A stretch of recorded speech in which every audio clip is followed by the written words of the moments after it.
Hello guys, welcome back to the channel. In this today's video, I would like to show you how to link Instagram to Facebook. Alright, let's get started. First of all, open your Instagram app on your phone. Then here I have my Instagram opened, and what we're going to do is clicking on this profile menu right here.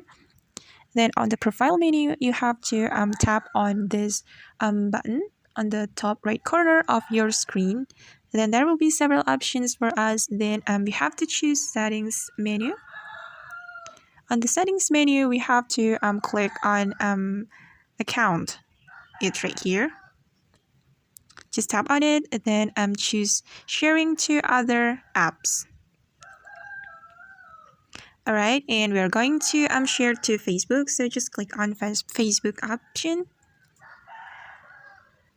And make sure that you have logged into your Facebook account, and this is my Facebook account, so I'm going to click on it, then click on continue.